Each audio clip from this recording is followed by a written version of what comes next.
biyen tak goleren monggo Mbah Gundul kalian beksa monggo tulisan warna pink tanda kasih sayang jenenge bubuk asmara biyen kae nggih sugeng rawuh Pak Wondo tresno monggo dienake kali beksa tanpa kuasa buat takuti ketaman asmara bubuk kae nyimpen wati nganti besok ora bakal lali gubuk kae kebak cerita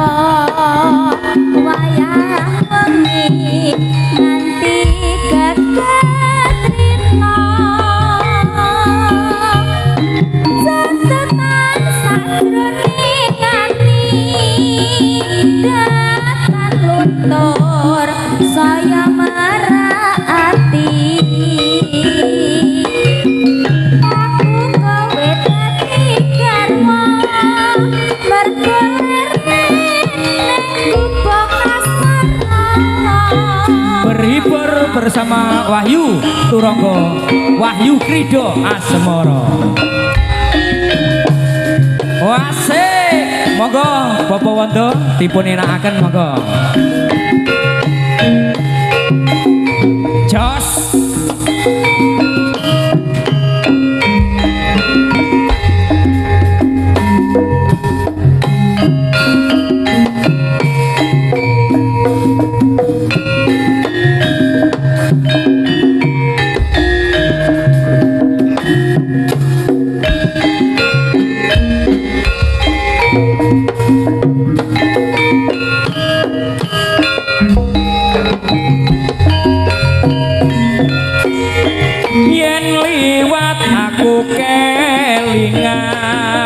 gubuk kae biyen tak goleren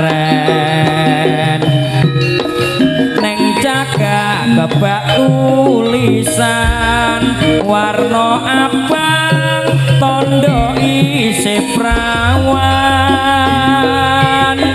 jenenge gubuk asmara biyen kae tak go andung tresno tanpa bantal tanpa kloso bota-bote ke taman asmara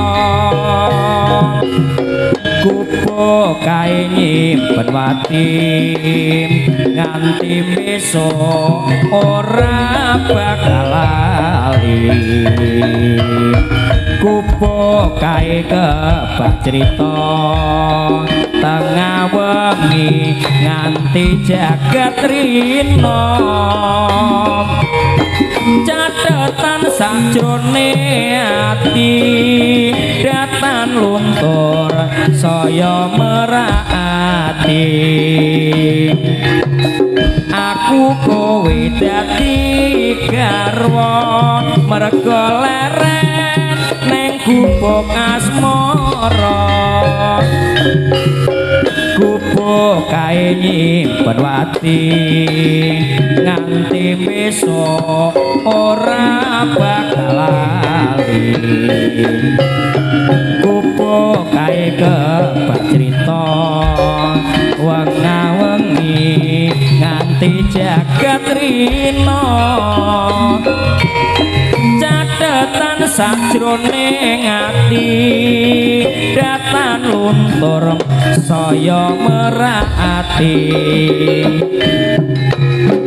aku kowe dadi garwa mergo leren neng gubuk asmara